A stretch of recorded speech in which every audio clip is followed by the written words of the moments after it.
Riot Games has announced a new feature that is going to change League of Legends forever. The addition of a new control scheme. And to say that this caused a lot of discussion in the community is an understatement. However, I think this change is the first step in a series of even more dramatic changes to the game, the likes of which we have never seen before. We'll be talking more about that later. Adding a new control scheme, a new way to interact with the game, fundamentally changes the game on a base level. This is a much bigger change than adding a new champion or even overhauling an entire role. I'll say this, bro. I don't know if I'm allowed to say it, but I'm gonna say it. I play tested WASD. It's completely broken. If it stays in its current form, everyone in low elo who plays AD carry will be 10 times better at the game. But for those who aren't in the know on all of this already, let's start from the beginning.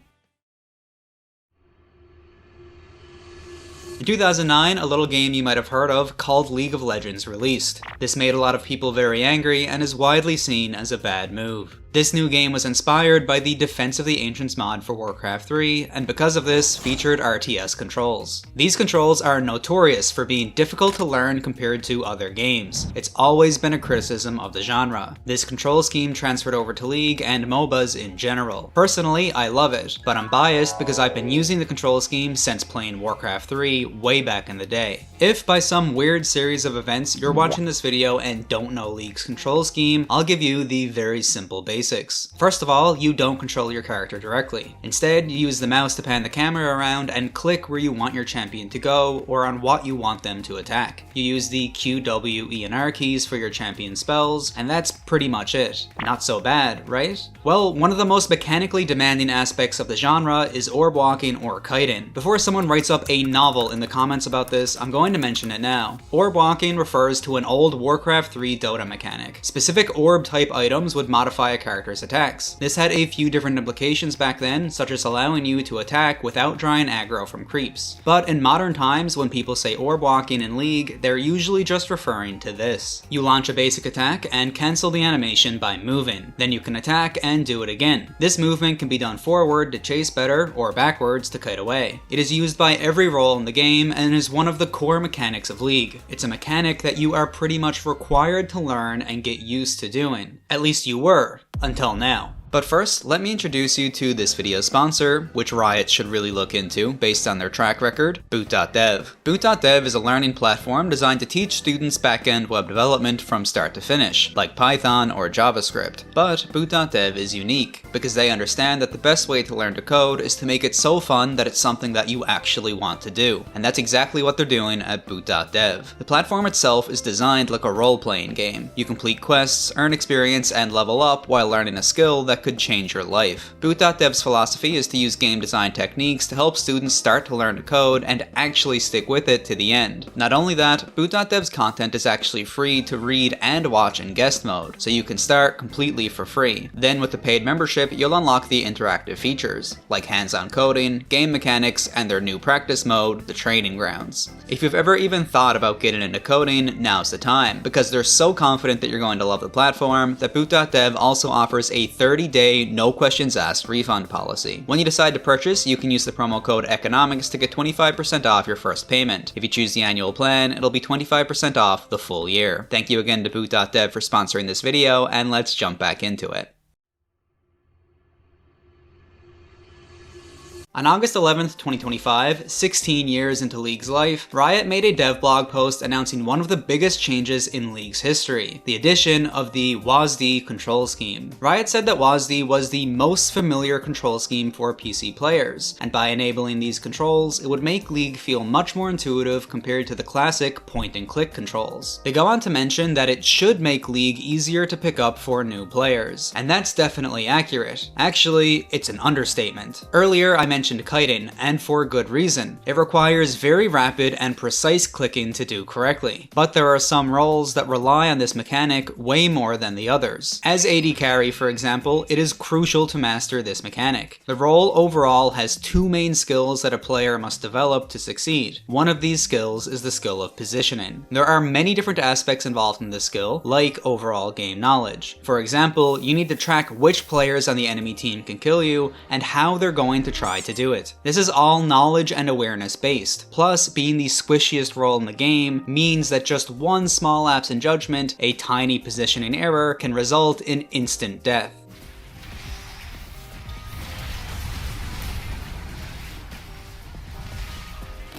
The other main AD carry skill is entirely mechanical, and it's the skill of kiting, which we covered earlier. AD carry mains have spent years honing this skill. There are entire guides and even practice mode drills for this purpose. The reason it's so important is because just one wrong click, a single bad input, can also mean instant death. Watching a pro player do something mechanically impressive, like perfectly spacing an enemy, is so cool because of how difficult it is to do, especially under pressure. But with WASD controls, near perfect kiting is suddenly trivial. Holding down one button and placing your cursor on the enemy champion is incredibly easy. There's no other way to put it. If you play on WASD, you already have Master to Grandmaster like level spacing. All you have to do is hold the directional keys that you want to run in, for example A and S, so you go down and left, and you hold your mouse right click on top of the enemy champion. That's it. It feels bad to introduce a new control scheme like this that undercuts a mechanical skill that players have been learning and honing for over a decade. But Riot Games isn't the first to do this.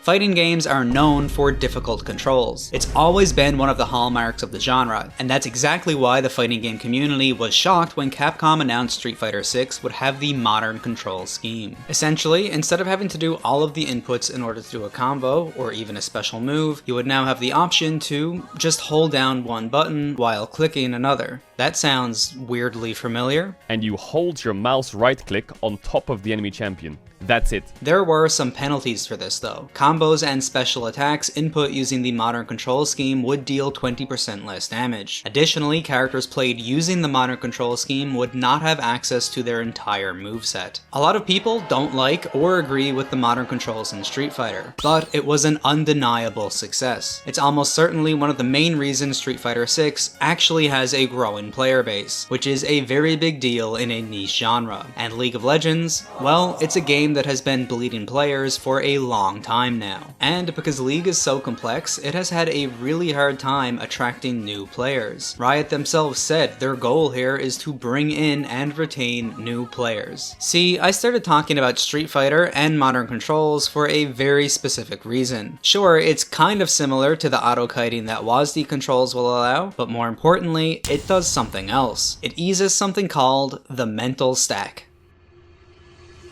League has 171 champions. That's already a ton for new players to learn. Remember that most champions have 4 abilities, with a good number of them having even more than that. So that's almost 700 abilities for a new player to catalog in their mind, and that number keeps increasing. But a beginner player has more difficult concepts to learn than just figuring out what the champions do. The point-and-click control scheme, as mentioned, is actually pretty difficult. Not only that, League has developed to a point where a decent player can often tell if someone is new or not just by watching how they move for a few seconds. The role that relies on mastering this difficult control scheme the most also happens to be one of the most punishing roles in the game that is also the easiest to die as while playing.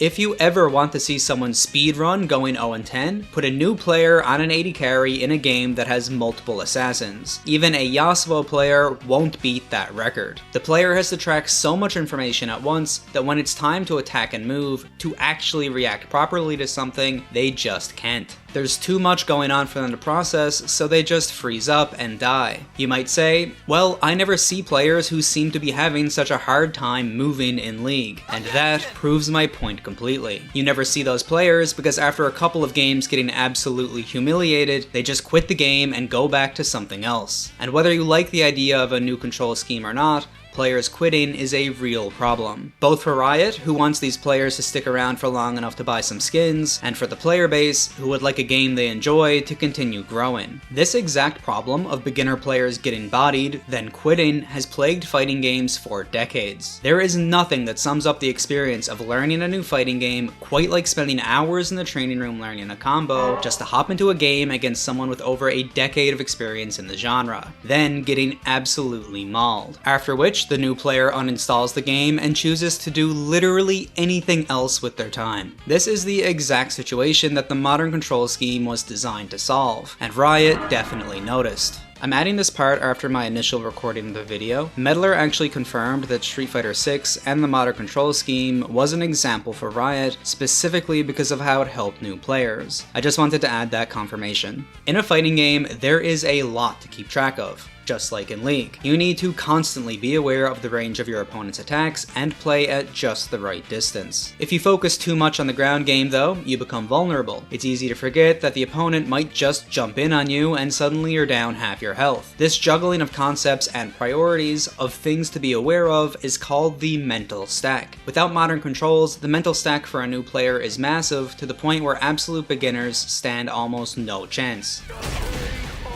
Yeah, I'm trying to send projectiles, but I'm kind of getting overwhelmed in my head, I'm not gonna lie. It's frustrating and causes a huge amount of players to quit because it just isn't a fun experience. With modern controls though, the mental stack is much easier to manage. I can't exaggerate what a difference that this makes for new players. Instead of needing to remember the input for your combo, you can now just do the auto combo when the enemy makes a mistake. If an opponent jumps in, you can just hit one button instead of having to remember the right input and also do it fast enough. As a result, new players get to actually play the game as a competent opponent much faster than they could before. This is more enjoyable for both new players and experienced players, because it isn't fun to beat someone down who doesn't really stand a chance. At least, not for most people. I don't make mistakes. I'm not just like the rest of you. I am better! But the debate about if someone playing Modern is really playing the quote-unquote same game as someone playing Classic is still ongoing today, and I suspect we'll see a similar debate in the League community. The truth about games like this is that most of the battle, most of the actual fight that happens, isn't even happening on the screen. It's happening in the mind. It is a mental battle, a game of conditioning the opponent into thinking you're going to do something, then doing something else. It's about prediction. And most players never even reach a point where they get to engage with the game on this level because of how many hurdles they have to jump through to get there. This exact problem exists within League. First of all, you need to learn the controls and the champions. But aside from that, while actually playing the game, you need to constantly check the map to see if anyone's roaming, and if you're good, you need to track the enemy jungler too. While doing that, you need to monitor what's happening with the wave and identify how it is you want to interact with it. At the same time, you need to last hit your own minions while watching for when the enemy will try to last hit, so then you can try to harass them. This isn't even describing a complex scenario. These are things you will be doing at any given point in the game. This is just standard laning. Any additional interaction with laners, any additional mind gaming, is happening in addition to everything else I mentioned. At a pro level, much of this is muscle memory. It's instinctual, honed with thousands and thousands of hours of practice. Even at a casual level, much of this is automated. Players who are in low ranks are generally not confused about how to move their character. At least, usually.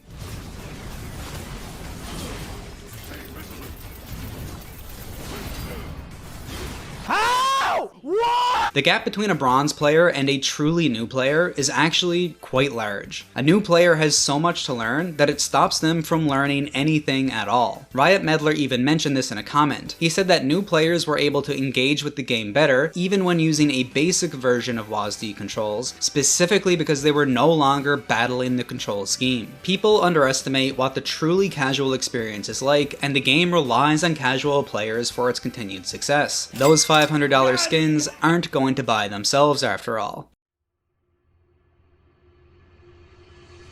Personally, I've played Street Fighter long before modern controls were in the picture, and I prefer the classic controls. But I'm really glad that modern exists as an option. I'm always happy to have more players to play against. I feel the exact same way about League. Better accessibility is always a good thing, and it's honestly about time Riot started getting creative about bringing new players into League, preferably without introducing another Yuumi. Everything I've mentioned so far has been focused on how simpler controls will help a player learn the game, but it's also important to remember that there are many players who either really struggle to, or simply cannot, play League at all, due to disabilities that affect things like clicking precisely or rapidly with a mouse. WASD controls will allow a lot of players who previously had no way to play League to actually enjoy the game, and that's always a very good thing. With that said, Riot is going to have an absolute nightmare of a time trying to balance two control schemes, because all roles are not created equally. WASD controls will provide such a huge mechanical improvement to players, particularly AD carries later in the game, that it's honestly hard to exaggerate the impact. Even outside of the lowered mental stack, basically any AD carry will now be able to kite like a professional player who's practiced the skill for years. Riot even knows this. Medler said in a tweet that there were balance levers they were planning to test, to make sure that WASD felt good to use and was as effective as point and click, while not being an overly dominant control scheme. He stated that they didn't want players to feel that they had to use one or the other to be competitive, and it should never be an advantage or a disadvantage. This sounds very good, even ideal, in theory, but in practice, it's going to be extremely difficult to implement this in a way that isn't either clearly broken or completely outclassed. The balance levers that were mentioned illustrate just how strong they expect this control scheme to be. The 3 suggested levers were to delay the attack swing timer if you're currently holding to attack, a nerf to attack speed while holding movement keys, and a built-in delay to stop frame-perfect animation cancels while using WASD. But the problem is,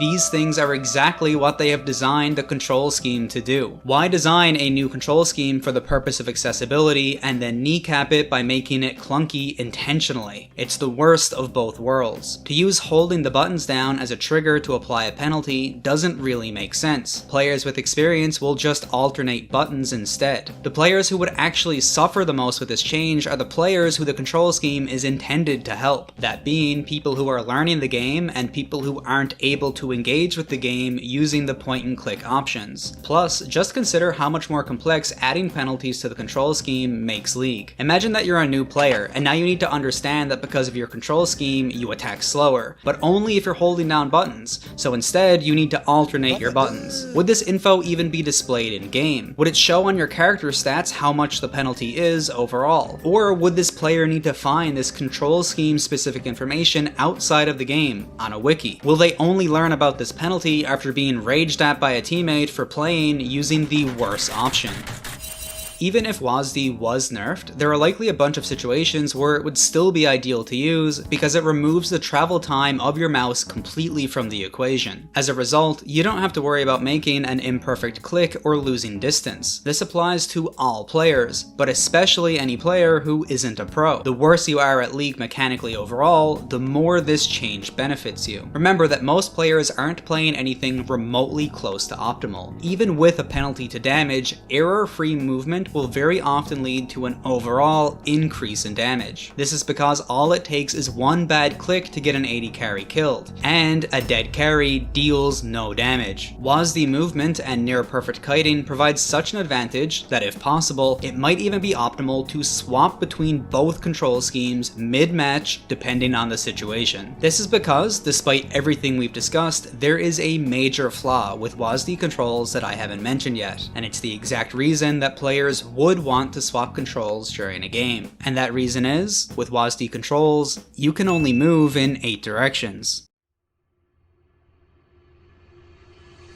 With point and click controls, you can click anywhere on the map and your champion will take the shortest possible route to get there, automatically turning and making micro adjustments as needed along the way. This simply isn't possible with WASD. Instead, you're forced to constantly readjust. At a glance, it doesn't seem too bad, but when moving a large distance, the difference in time spent moving from place to place is huge. League of Legends is a game of efficiency, and playing inefficiently is a surefire way to lose. For a role like AD Carry, where you spend a very long time in lane, it's not a huge deal to have to move in this awkward way for a good part of the game. In the case of jungle though, which relies on constantly moving around the map, using WASD controls is a gigantic nerf. The role is just worse when played with WASD. See, there's a reason why the best junglers do such optimized clears. It's because every single second matters. Efficiency is at the heart of the jungle role. With WASD, every clear is guaranteed to be slower due to the inefficient pathing. I do want to point out that at the time of creating this video, there is a way that helps to mitigate this issue, at least partially, but I'm not sure if it's intentional. You can still click on the minimap itself to input a cross-map movement while using WASD controls, and it will follow the same logic as the normal auto-pathing. This feels a bit clunky to do,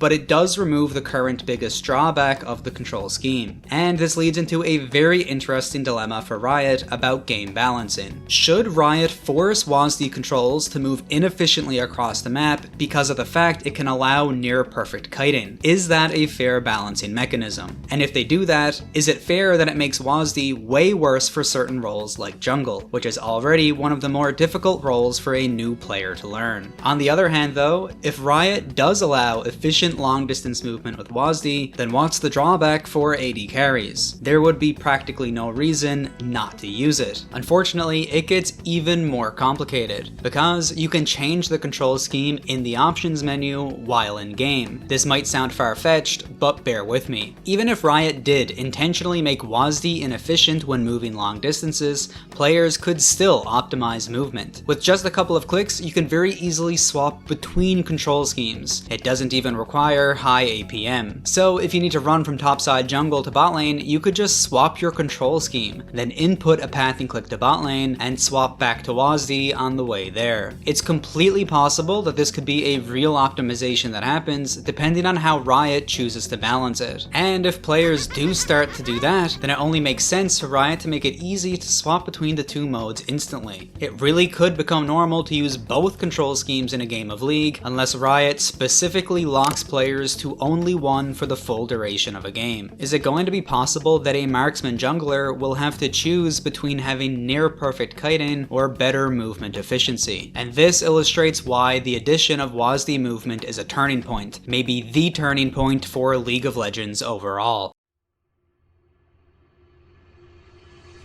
Why make a change this fundamental to how League plays 16 years after release? For a long time, players have been hypothesizing about a potential League of Legends 2. What would be the next step for League, and what would it look like? Well, maybe we're looking at it right now.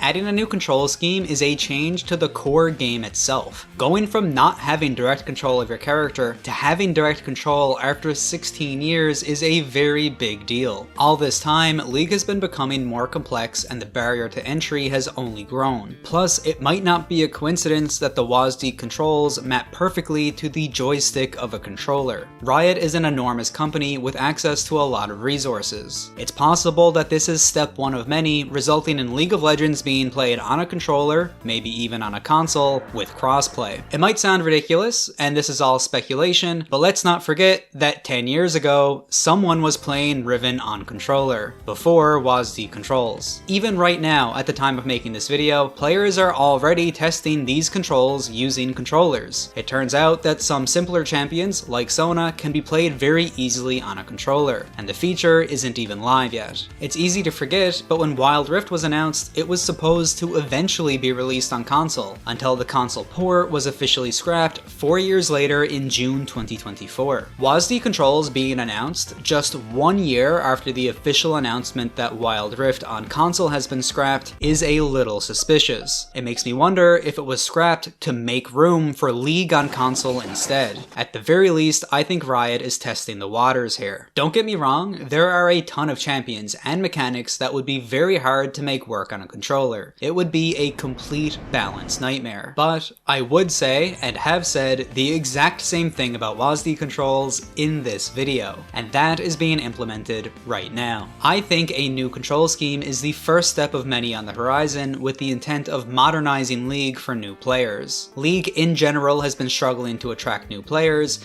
and it now makes sense why Riot is suddenly being much more strict about smurfing too. They want people to start playing League and to continue playing. Keeping smurfs out is just part of that plan.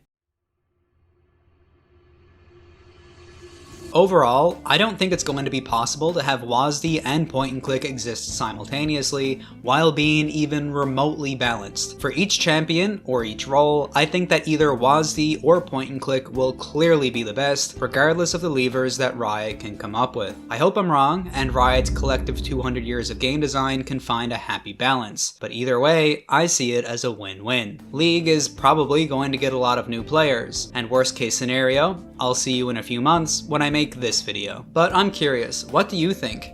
Do you think WASD controls will be good for the game overall? And do you think it's going to be possible for Riot to find a way to balance it? Let me know in the comments. As always, thank you very much for watching, and I hope you have a great day.